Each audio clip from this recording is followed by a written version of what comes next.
はい、皆さん、こんにちは。ここはロサンゼルスです。ちょっと夜も遅くなってまいりましたが、1年越しのロサンゼルス。今日はうちの子の時間出張版をやっていきたいと思います。1年前ですね、ロサンゼルスに、仕事で来まして、その時もうちの子の時間出張版を行いました。今回もですね、ちょうど、このうちの子の時間っていうのが始まって1年という節目でもありますので、やってみようと思っております。6月の28日ぐらいに YouTube の方から、1年間頑張りましたねっていうようなお知らせが来たんですね。でも、あれ ?6 月の28日だっけちょっとずれてないって思ったので、僕の記憶の中では7月の1日がスタートだと思うので、この7月の1日に、ちょっとうちの子の時間の1周年を今録画しております。さて、この1年間にあたりまして、ちょっと皆さんにマシュマロを使ってコメントを、頂戴しておりました。というのは、この1年の節目というだけではなくて、これから定期的にちょっと皆さんからお題をいただいて、オーディオ形式で、定期的になんかおしゃべりができたらいいなと思って、皆さんにちょっと募集をさせていただきました。たくさんの方からコメントをいただきまして、本当にありがとうございます。今日はですね、その中から、読めるだけ、読んでいきたいなと思っております。こちらの方にありますので、こちらの方を読ませていただきます。お名前の書いてくださってる方、お名前の、ちょっと読んでほしくないっていう方は、匿名の方いらっしゃいますので、そのまま読ませていただきますね。こんばんは、ヌペと申します。山下さんの一ファンとして疑問なのですが、低音または高音はどの程度出せるのでしょうか。普段の穏やかな喋り方からは想像できない低音セクシーボイスでご活躍なさっており、ギャップがすごく純粋に気になってしまいました。普段の穏やかな雰囲気から活動時のセクシーな声やパフォーマンスへ切り替える際、何か意識しているルーティーンや瞬間はありますか？質問になってしまいすみません。これからも山下さんの声をたくさん聞けるのを楽しみにしています。今後のご活躍も心より応援しております。ということでいただきました。ありがとうございます。まずですね、ちょっと今、ボイスが小さくなっております。というのは、若干夜も、更けておりますので、ちょっといわゆるそのモノローグチック、にお送りをしております。聞こえにくかったらごめんなさい。そうですね。僕の声って基本的に中高音ぐらいちょっと高めだと思うんですね。なんですけれども、昔からそのやりたかった役っていうのは低音なんですよ。で、その低音をじゃあどうやって出すかっていうと、本当にイメージなんですね。喉をこうグッと下げる、そして、広げると言いますか、それで大きく発声をするという感じを意識して喋ってます。あとは演じるキャラクターの表情であったり、あとな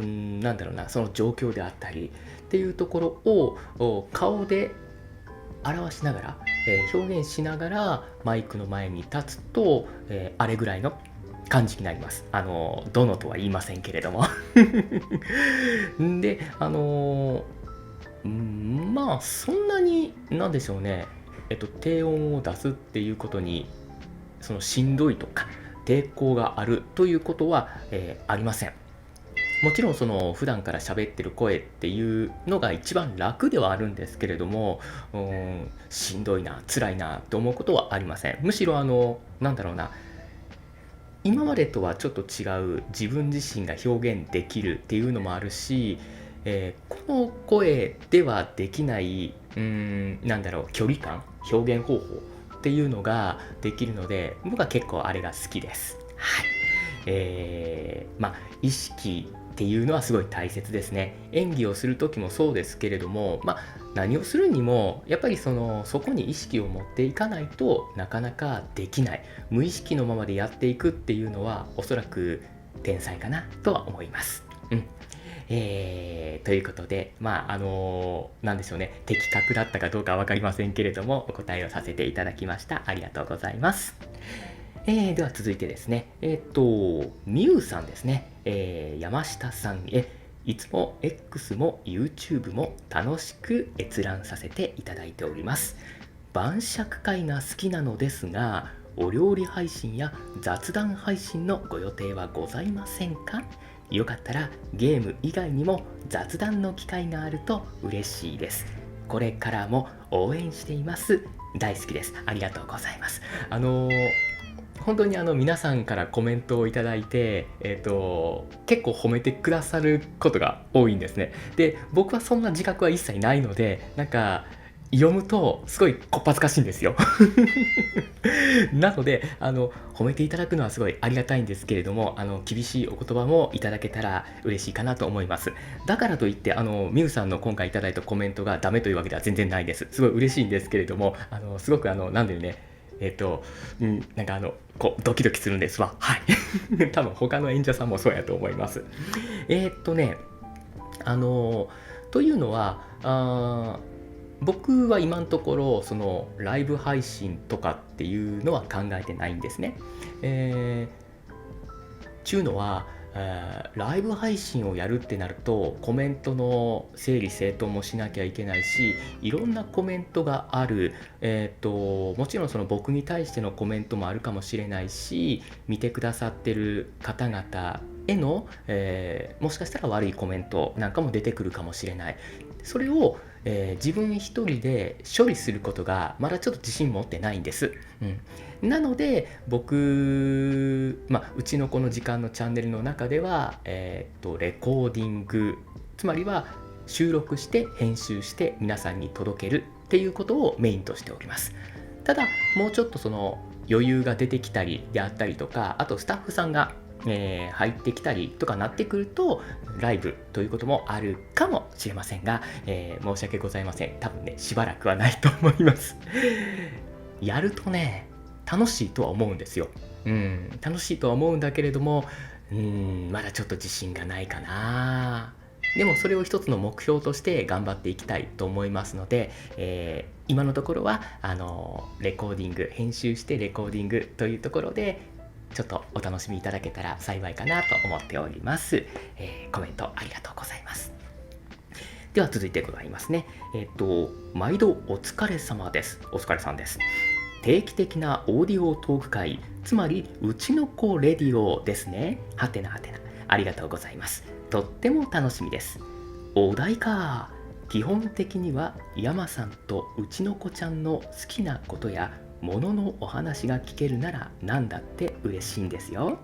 しかし食べ物系は晩酌トークがすでにありますし、それ以外だとこないだ X で触れてらした学生時代の部活動のお話などを聞いてみたいです。吹奏楽部トーク、あるいはお気に入りだとか思い出深い吹奏楽曲なんかもあればぜひ。個人的には近畿地方のいいところみたいなお話とか40代のあるあるトークとかも興味があるなということでいただきました。この方は匿名さんですね。はい。おっしゃっていただいた通り、いわゆるうちの子レディオでございます。ただちょっとその、ラジオっていうワードが、嫌いなわけではないんですけれども、結構広いなってみんな使ってるなっていうのがあるので、僕はオーディオトークという名前にしております。じゃあオーディオトークが珍しいのかって言われたらそんなこともなくて、皆さん使ってるとは思うんですけれども、なんとなくなんだろう、この舌触りがいいというか、喋りやすいというか、っていうので、ちょっとオーディオトークっていうのを選ばせていただきました。はい。まあでもレディオでございます。はい。そうですね。中学校と高校と吹奏楽部に入ってたんですね。以前ちょっとなんか多分そういう話もちらっとしたと思うんですけれども、中学校に入った時に入学式終わった後に中庭で吹奏楽部の方々がなんだろう、ウェルカム演奏っていうんですかね、あれをされてたんですよ。でそこで一発でなんだろう、惚れ込んで、めっちゃかっこいいやんと、やってみたいなと思って、でそれで入部を決めました。ただいろんな楽器があるんですよね。でどの楽器がいいかなってなった時に、僕小学校とかってリコーダーとかあるじゃないですか。ああいうリコーダーとかって指番号を覚えるのがすごく苦手なんです。小学校の時運動会で鼓笛隊っていう、演奏もねやんなきゃいけなかったんですが、その時に使ったのはピアニカも鍵盤覚えなきゃいけませんよね。ドレミファソラシドとか、それがすっげえ苦手だったんです。なのでできる限り覚えなくていいもの、楽器でないかなってなった時に、僕はそれがトロンボーンだったんですよ。トロンボーンは指番号っていうのはないんだけれども、ポジションがあるんですよね。12345 6みたいな。でこの6までのポジションで、ドレミファソラシドが、決まるんですよ。であとはマウスピースが、口元にありますので、その吹き方でちょっと高い音とか低い音とかっていうのが出るんですね。そっちの方が僕はできると思ったので、トロンボーンを中学3年間、そして高校3年間、高校ねちょっとだけねドロップアウトしたんですよね。だからまあ合計4年間ぐらいかな、4年間ぐらいはやりました。まあ青春時代はほぼほぼそれですかなと思ったんだけども、結構サボりもしましたよ。なんだ大会っていうんですかね、コンクールか、吹奏楽コンクールとかそういうところも行きましたし、でもねうちの中学校なかなかその銀賞から上行かないんですよ。万年銀賞なんですよ。で銀賞ってすごいじゃんって思われる方いらっしゃるかもしれないんですけれども、結構な数の中学校が銀賞取るんですよ。ただ金賞はなかなか取れない。だから僕のいる時に金賞を取りたかったんですけれども、残念ながら取ることはできなかった。ちょっと悔しいなとは思ってたんですけどね。で中学校の吹奏楽部って人数がめちゃめちゃ多くて、30人40人ぐらいかな。それでも少ないよっていう方もいらっしゃるかもしれないんですが、それぐらいいたんですよ。でも高校って逆に少なくて、僕が1年生で入った時って2人だったんですよ。先輩が2人いらっしゃって、で僕が入って、であとちょんちょんと、新入部員が入って10人ぐらい、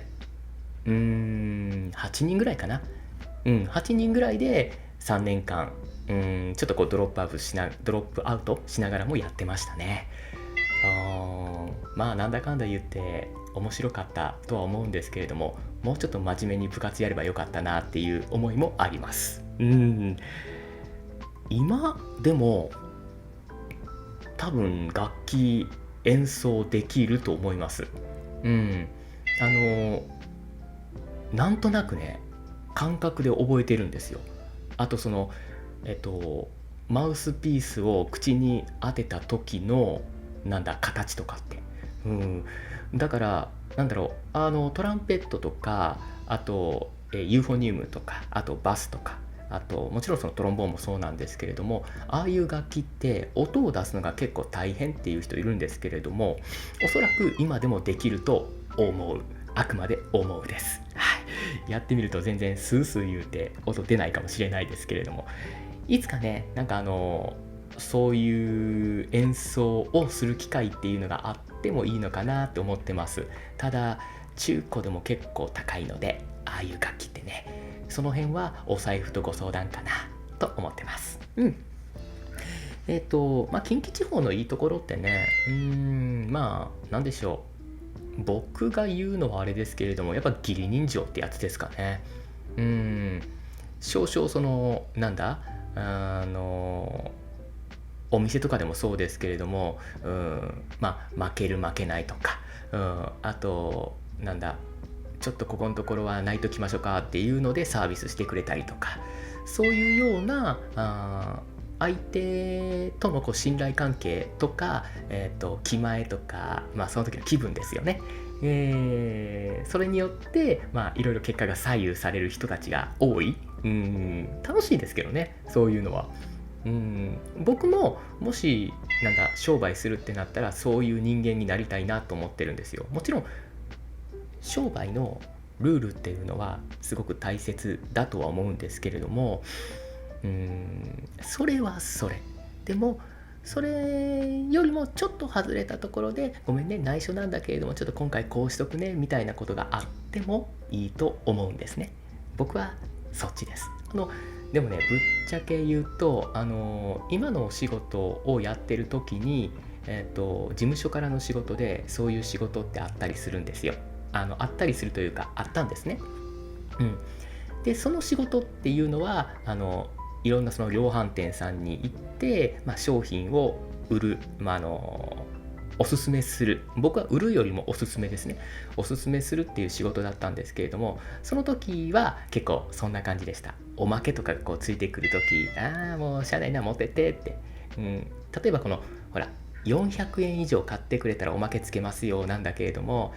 300円か、もうかまへん持ってってみたいな感じのことは、やってたかな。内緒だけれどもそういう商売人にもしなるんだとするならばなりたいです。それが近畿というか関西のいいところのうちの一つかな。40代あるあるね。そうだね。忘れた頃にぎっくり腰が来るかな。気をつけてください。はい。いや、もっともっといろいろね、あるんですけれどもね、ちょっと周りを見ながら、あまり大きな声も出せないので、ちょっと次回に取っておいていただきたいなと思います。はい。コメントいただきましてありがとうございます。それとね、今こうやってレコーディングしてるんですけれども、テストで何回かした時に、これ今スマートフォンで撮ってるんですよ。でそのスマートフォンが熱暴走を起こして途中で止まったので、もし途中で止まったらごめんなさい。少し形を変えて、また別の機会にお話をさせていただきます。なのでできるだけ行ってみます。はい、では続きまして、山下さん、はじめまして。このような形でメッセージをお送りできる機会を設けていただき本当にありがとうございます。私は普段から山下さんの YouTube チャンネルや山コバを楽しく拝見しています。ありがとうございます。山下さんのお話やリアクションにたくさん笑わせていただき、日々の楽しみの一つになっています。いつも素敵な時間を届けてくださりありがとうございます。今回は一つお伺いしたいことがあり、メッセージを送らせていただきました。私は今年から社会人として働き始めたのですが、人間関係、特にコミュニケーションについて少し悩んでいます。例えば自分の話ばかりする方や、こちらの話にはあまり関心を示してくれない方、自分は遠慮のない言い方をする一方で相手にはそれを許さない方など、接し方に戸惑う場面があります。そのような方々と接する際も、山下さんは相手との距離感や空気感を上手に保ちながら自然に会話をされている印象があります。誰と話していても常に場の雰囲気を損なわず、話したいことがあっても相手が話題を砕いてしまえばそれをぐっと飲み込み、終始相手を尊重しながらコミュニケーションを取られていて、とてもすごいなと配信を見ながら感じています。山下さんはそのような方と関わる際、何か意識されていることはありますか？また、ストレスや苛立ちを抱えすぎないための考え方や心構えなどがあれば、ぜひお聞きしてみたいです。長文となってしまい申し訳ありません。お時間のある際にお答えいただけましたら嬉しいです。ということですね。やっぱりね、人間関係ってすごく難しくて、特にそのお仕事とかなってくると、ずっと関係性を保っていかなきゃいけない。その距離感は近いか遠いかは分かんないけれども、一緒に仕事していかなきゃいけないっていう立場だと思うんですね。だから仲良くなれっていうのはすごい簡単な言葉なんですよ。でも生理的にどうしても受け付けない人っていると思うんです。僕はもう嫌な人は嫌って言うんで、どちらかっていうと、あと距離を保つ、言えなくてもだいたいその人が自分自身に興味を持ってるかな持ってないのかなっていうのが第一声でわかるんですよ。で、じゃあその第一声で距離をだいぶ遠めにしてるなと思ったら、一回相手にトークで近づいてみるんですね。つまり聞き側に徹します。何々ってこんな感じですか？何々って何々します？とか。で、相手がうまいことそこに乗ってきて、その人のパーソナルな部分っていうのを出してくれば、信用っていうところにつながるんですけれども、こっちもパーソナルな部分を出して近づいていきます。いわゆるそのお互いに腹を割って話すってことね。そうしないと多分信頼関係ってなかなか難しいと思うんですよ。で、今言ったのはお互いが、腹を割って話せるタイプでどんどん近づいていって OK なタイプ。でもそれができない人っていうのもやっぱいるんですよ。で、そういう人に関してはもう僕は、触れないです。触らないです。関わらないです。仕事だから関わらなきゃいけないっていうことは絶対あると思うんで、もう本当に表面上だけの、会話をします。深く掘り下げない。弱みを見せないです。そういう時は。ただ、生理的にダメな人で、こいつダメだなって思った人でも何かのきっかけで近づくことがあるかもしれないんですね。で、そのきっかけがあれば、嫌いがまあまあいけるやんっていう形になるかもしれないです。人間関係って本当にちょっとしたタイミングでどう変わるかわからない、未来が予知できないので、でそうなったらお互いに、さっきの話じゃないんですけれども、腹を割って話せばいいと思います。でもそれがやっぱりできないってなるのであるならば、表面上のトークをしながら距離を取る。無理に行く必要はないです。しんどくなるだけ。自分自身のストレスを抱えてしまうから。相手ももしかしたらそれにストレスを抱えてるかもしれないってなってきたら、ウィンウィンの逆ですよね。ルーズルーズなので、そういう言い方するのかな、わからんけど、なので僕は、まず第一歩で相手をどんな感じなのかっていうのを見定める人間観察ですね。で、行けるようなら行く、行けないようなら行かない。かといって、ずっとそのままではなくて、何かしらのタイミングで行けそうだったら行った方が、仕事もスムーズに、協力してできるよねと思うので、そのタイミングは大切にしたいなとは思ってます。であとね、やっぱりどんな仕事でもその仲間とうまくいかないであったりとか、しんどいなっていうことって必ずあります。えっと、僕の仕事なんかでもそうですけれども、やっぱりちょっと苦手だなっていう方もいらっしゃったりしますし、逆に言うとすんげえやりやすいなっていう現場もあります。まあ例えばこういうコンテンツね。なので、こういうコンテンツだったらもう本当にみんなで腹を割って話せるんですけれども、そういう状況じゃない時っていうのはぐっと我慢をして、普段のそれこそ趣味であったりとかっていうところでストレスを発散する、そのバランスですよね。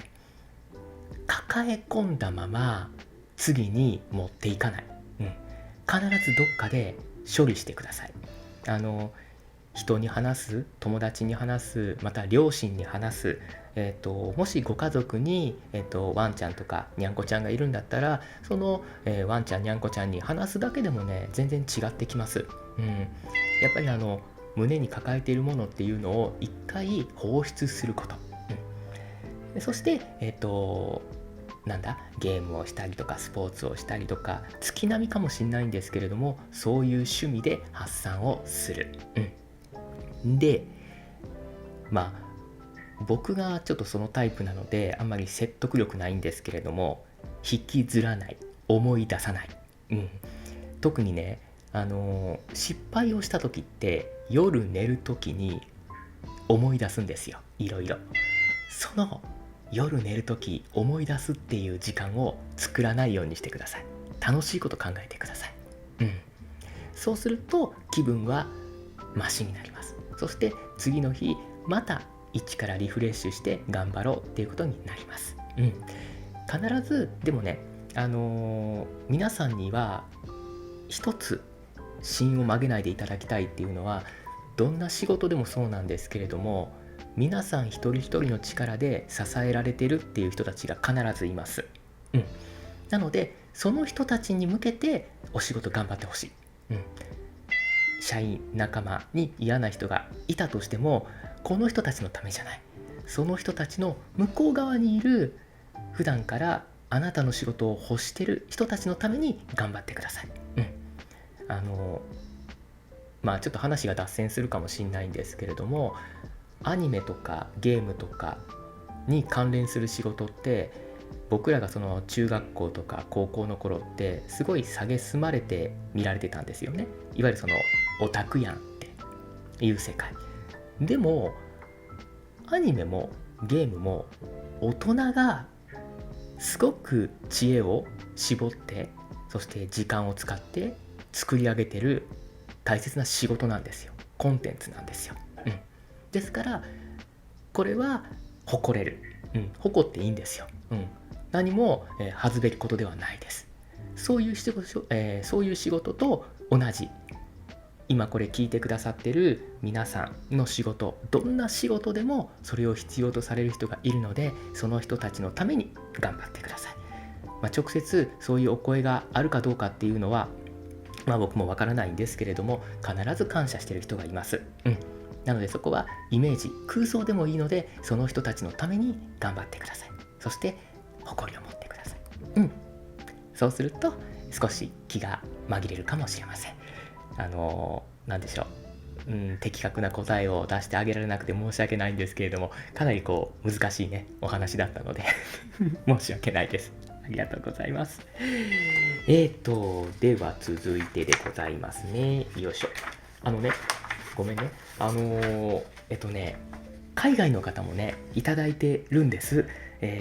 ただね、ごめんなさい、海外の方のこの英語っていうのが正直すごい苦手っていうのもあるので、これごめんなさい、海外の方のやつは次回読ませていただきます。はい。ですのでもし聞いてる方で日本語でも結構ですし、外国の言葉でも結構です。またマシュマロの方に投げていただければ幸いです。では続いて、こちらですね。山下さんの低い声大好き。山さんがメタルスラッグの画像を投稿したのを見て、10歳くらいの頃のことを思い出しました。当時寝る前におばの夫とこのゲームをよく遊んでいました。当時はそれほど親しい間柄ではありませんでしたが、彼がこのゲームを一緒に遊んでくれた時はとても嬉しかったです。今ほとんど一人でゲームをしている私にとって、あの頃のようにゲームを楽しめたらどんなにいいだろうと思います。でも今はなかなか難しいですね。私にできるのは山さんを含め他の人のゲームプレイ動画を見ることだけです。みんなと楽しさを共有してくれて本当にありがとうございます。from キャサリニストさん。ゲーミングチャンネルの方でもね、お声いただきましたよね。ありがとうございます。多分ね、メタルスラッグっていうのは、僕が、メタルスラッグって一番最初、ゲームセンターのこのアーケード筐体のゲームなんですね。で、そこからネオジオっていう家庭用ゲームハードに移植されて、ネオジオ CD になってプレイステーションとか、あとセガサターンとか移植されていったんですけれども、横スクロールアクションの僕は最高峰だと思ってます。あれはすごくね、細かいそのドットの書き込み、いわゆるその海外の方々で言うとピクセルっていうのかな、すっごい細かい点の集まりで、敵キャラであったりとか主人公であったりとかっていうのを書き込んでるんですよ。で、その動きの一つ一つ、攻撃する時ってピストルを撃つんですけれども、この攻撃モーションの一つ一つであったりとか、あとボムを使う時であったりとか、そういうところもすごい好きであったので、このメタルスラッグっていうのが家庭用に移植されるっていう時は、僕はもうずっと予約をしたいと思って、結局予約したんですけどね。で、買ったんです。ネオジオ CD 版が一番最初でした。結構男性の方を中心としてプレイされるゲームかなと思うんですけれども、この方も、幼い頃ですね、メタルスラッグを、遊んでいらっしゃったということで、ゲームってね、書いてくださってるように、人と人とのそのコミュニケーションのつながりっていうのをキュッと縮める役目も担ってるんですよ。この方は今一人でプレイされてるっていうことがメインだと思うんですけれども、一人でももちろん楽しい、最近はオンラインゲームで、外国の方と離れた距離で一緒にゲームができるっていうのもできるし、実際に横に友達と一緒にプレイするっていうのもできるし、あとそれで言うとね、代表的なのはモンスターハンターなんですよ。僕モンスターハンターで一番熱中したのって、プレイステーションポータブルの、モンスターハンターサードかな、確か、あれが一番ハマったんですよ。友達4人集まって車の中で夜中、もうその深夜、早朝の4時5時ぐらいまでずっと遊んでました。あれはね、オンラインは僕はしてなかったんですよ。常に対面でみんなでワイワイ言いながらやってた。その方が絶対面白いから。で、このメタルスラッグっていうゲームも、2人同時プレイっていうのができるので、おそらくそれで楽しんでらっしゃったんだろうなと思います。実際にプレイして多分面白かったと思いますよね。メタスラの、僕らちょっとキュッと名前をしてメタスラっていうんですけれども、メタスラ1かな、2かな、 X かな、多分その辺ぐらいかなと思うんですけれども、メタスラはお二人のような感じで結構好きな友達もいっぱいいましたので、僕も当時はやってました。今は動画を見ることが楽しいって言ってくださったので、できる限り、皆さんに楽しんでもらいたい、楽しんで見ていただけるような動画作りっていうのをしていきたいなと引き続きもちろん思っております。そして一番最初、多分1年前のこの出張版でもお伝えしたと思うんですけれども、自分の生きた証というか何かしら残しておきたいっていうのがあるので、これからまだまだいろんなゲームとか、いろんな動画とかをまとめて編集して、自分自身が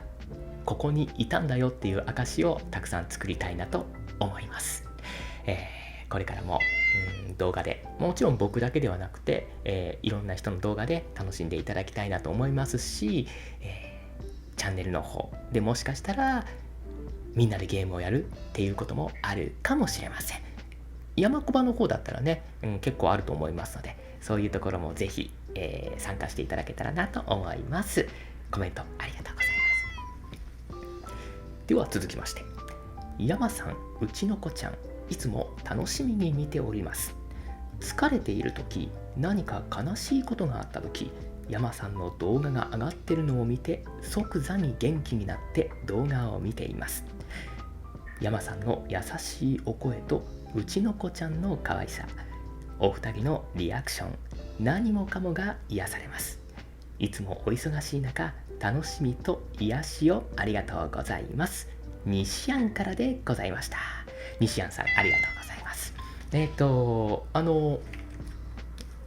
YouTube の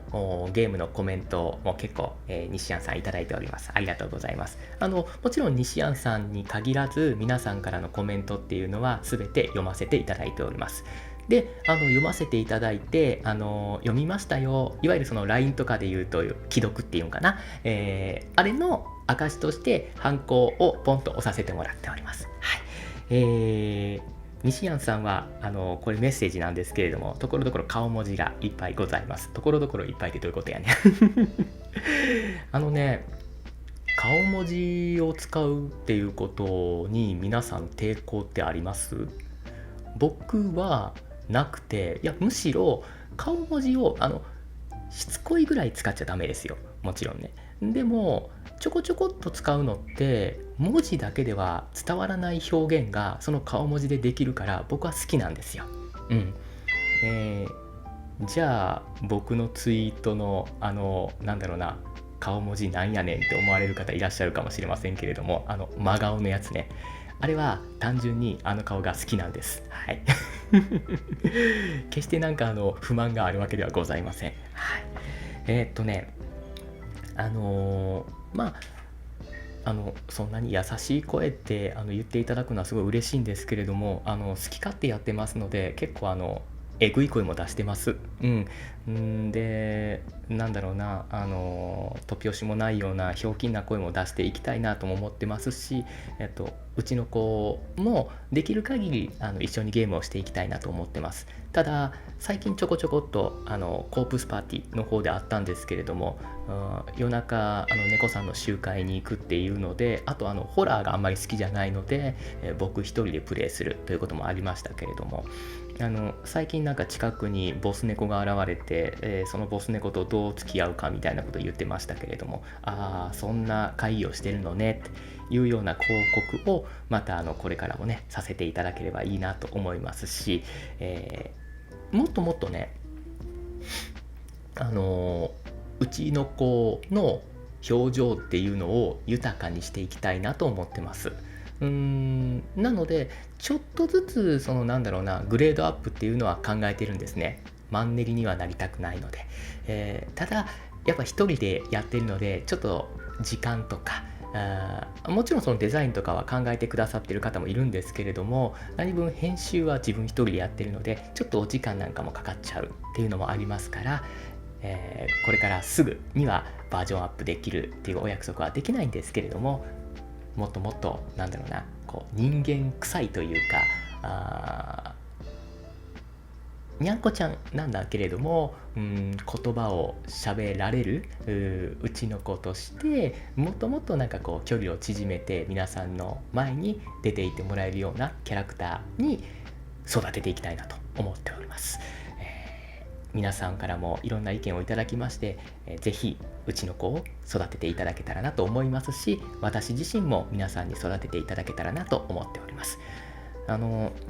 育てるって言えばね、昔育てられゲーっていうのあったんですよ。RPG とかって主人公とかを育てるじゃないですか。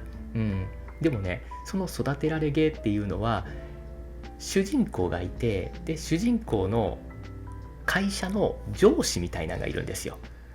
でその上司にいろんな修行を、お願いして、で主人公が育てられるっていうようなゲームがあったんですね。某メルティホニャララっていうものなんですけれども、あれすごい好きでした。1、2、3プレイステーションとサターンで3作目まであったのかな。アニメにもなって漫画もあって、あとラノベ、いわゆる小説ですよね、それもあって、すごい好きでした。僕が中学校ぐらいかな、中学校の時にスレイヤーズと同じぐらいにハマってたライトノベルがそれでした。もしよかったら、ぜひ皆さんも探してみてください。はい、西谷さんありがとうございます。さて続いていきますよ。カメラが熱暴走しないうちに。では続いてです。山さんこんにちは。これをできるだけ簡潔に説明できるか自信はありませんが、試してみます。私です。スコーピオ1111、これ1111でいいのかな。ゲーミングチャンネルの方でもね、コメントなんかをいただきました。ありがとうございます。ここでどこまで打ち明けていいか分かりませんので、本当の気持ちの100分の1程度に留めておきます。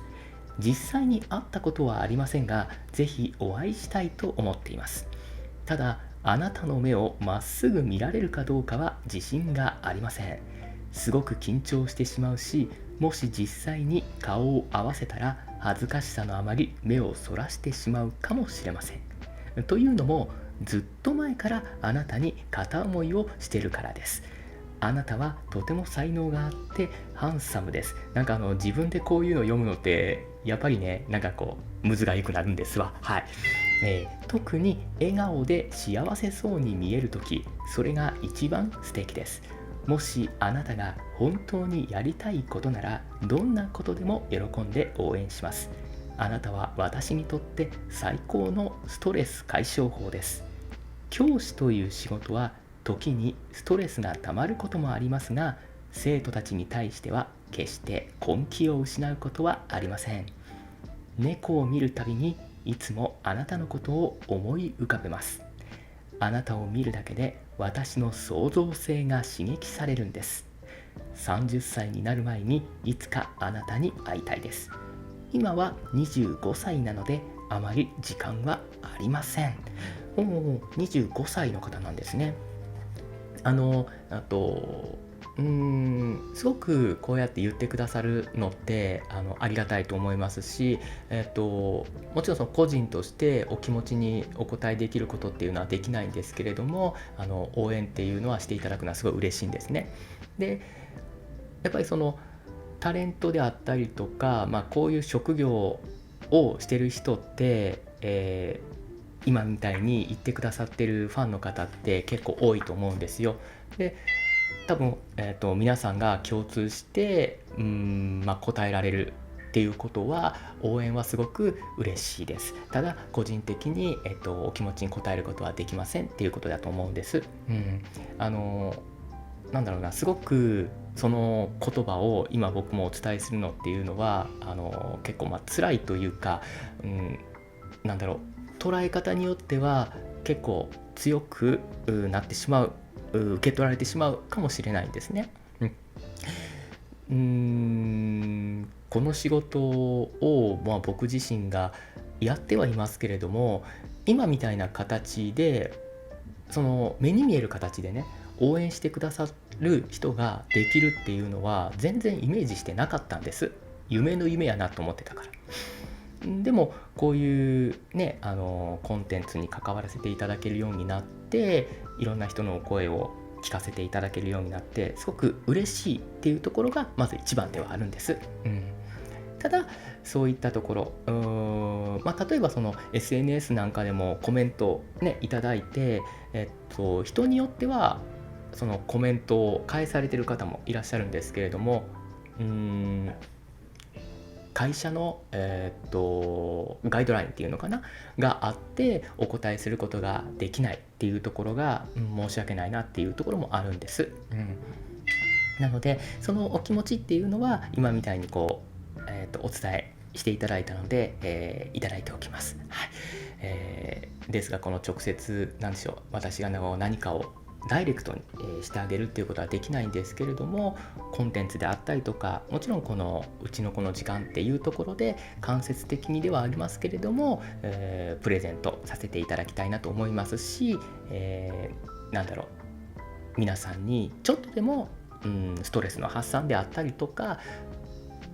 やる気であったりとか、少しこう気持ちがへこんでる時のテンションアップっていうところにつなげていければいいかなと思ってます。だからといってこういうマシュマロみたいなところでじゃあこういうコメントって書いちゃダメなんだって思わないでくださいね。そこはすごく嬉しいのでどんどん書いていただいて結構なんですけれども、今みたいな僕自身の返事とさせていただきます。25歳であまり時間はありません。そんなことないですよ。25歳若い。だって僕44ですからね。で今年で45、45になるわけですよ。もう人生の半分ぐらいですよ。折り返し地点です。マラソンでいうと折り返し地点ですよ。それと比べると全然お若いんですから。でしかもこう教師をなさってるということなのでね、いろんな生徒さんをいろんなその将来に導いてあげてほしいなと思います。それができるのはあなたです。では、ちなみにね、このスコーピオ1111さんなんですけれども、今回のコメントの他にも1つ2つで、あともう1つ3つほど送っていただいております。これねまたちょっと次回読ませてください。今このカメラがやばいので、必ず読ませていただきますので申し訳ございません。よろしくお願いします。よいしょ。ほんでね、もう一つこのマシュマロをスタートした時に一番最初コメントをくださった方いらっしゃるんですね。でその方がおそらく僕がこういうコメントは OK、 こういうコメントは NG ですよっていうのをまだ言ってなかった時なので、お仕事のコンテンツに関することをちょっと送ってきてくださったんですね。ちょっとねコンテンツに関わることなのでお答えすることができないんですけれども読ませていただいております。なので、お答えはできないんだけれどもこちらには届いております。読むこともちょっとできないんですけれどもありがとうございました。コンテンツ以外のことでしたらコメントを送っていただいてどういった形でもいいのでこの場でおしゃべりはさせていただけますので、またもし、お時間がございましたらよろしくお願いをいたします。でこれが一旦ちょっと待ってね、紙だったんです。でよいしょこっちにね最近来たものがあるんですけれども、こちらの方もちょっと読みますね。うちの子の時間1周年おめでとうございます。1年あっという間でしたが、たくさんの楽しい配信をありがとうございます。山さんとうちの子ちゃんの動画にはいつも元気と癒しと心の潤いをもらっているし、山さんの素敵なお声がいつでも聞けるというのも大変に助かります。一方的にお世話になるばかりで何もお返しできず申し訳ないと思うのですが、今後も山さんとうちの子ちゃんが楽しく配信を続けてくれますようにささやかにお祈りしておりますということでいただきました。いやほんまにねお返しとかそういうのは一切考えないでください。お手紙とかね、いただくこともあったりするんですけれども、もちろんその返信もできないし、プレゼントいただいてもありがとうございましたってなんかお手紙で書くこともできないので、なんかね、もらってばっかりですごい申し訳ないんですよ。そういうことは気にしなくていいです。それよりもこういった形でコメントをいただいたりとか、あとね、動画とか見てくださってるっていうことがすごく嬉しいので、普段のまま、普段のままの姿でいてください。なんかこれやろうとか思わんで結構でございます。それが一番僕にとっては嬉しいこと。あんまりね、数字とかって考えたくはないんですけれども、やっぱりどうしても新しいゲームの動画をアップロードすると、その視聴回数とかっていうのはやっぱちょっと気にはなるんですよ。これはちょっと少ないな、何が悪かったんかな、これは多いよね、何が良かったんかなっていうところも考えたりするんです。そういうところに、皆さんからのプレゼントっていうのは多分集約されると思うので、結果としてね、その材料という形で、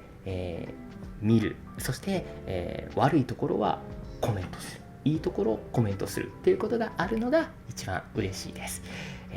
これからも普段のままでどうぞよろしくお願いをいたします。僕とあとうちの子と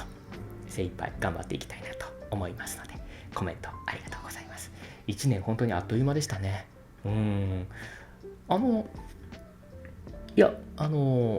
僕のその YouTube のこのチャンネルって今のところその収益化とかっていうのは全然頭の中にないんですけれども、1年で3000時間かなで、チャンネル登録者が1000人だったかな、それをまずクリアしなきゃいけないっていうところなんですが、1年で3000時間なんですよ。これからね、1年経ったでしょ。スタートの動画とかの視聴回数がどんどんさっぴかれていくんですよ。なのでどんどん3000回が遠のいていくんですね。だからもうなんだろうな、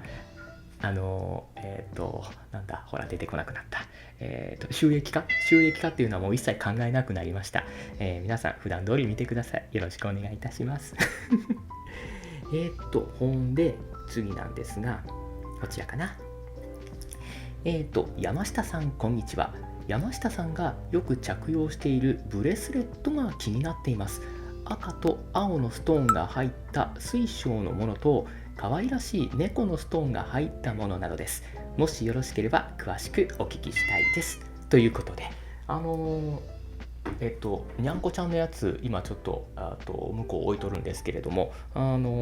多分これですよね。どこやったかな、大阪のとある神社に行った時に、おみくじを買う時に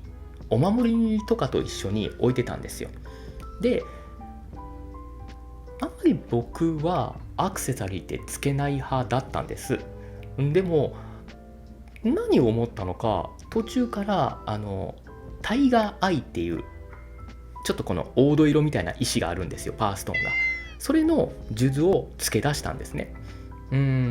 阪の露店で安く売ってたから、偽物でもいいやと思って付け出しまして、でこれね、数珠って信じる人も信じない人もいらっしゃるかと思うんですけれども、やっぱり聞いてるとその不幸事っていうのを吸収してくれるっていうお声が結構多いんです。で吸収して満帆になったらバラバラバラって紐が切れるみたいな。一回ね、そのタイガーアイをつけてた時に紐が切れたんですよ。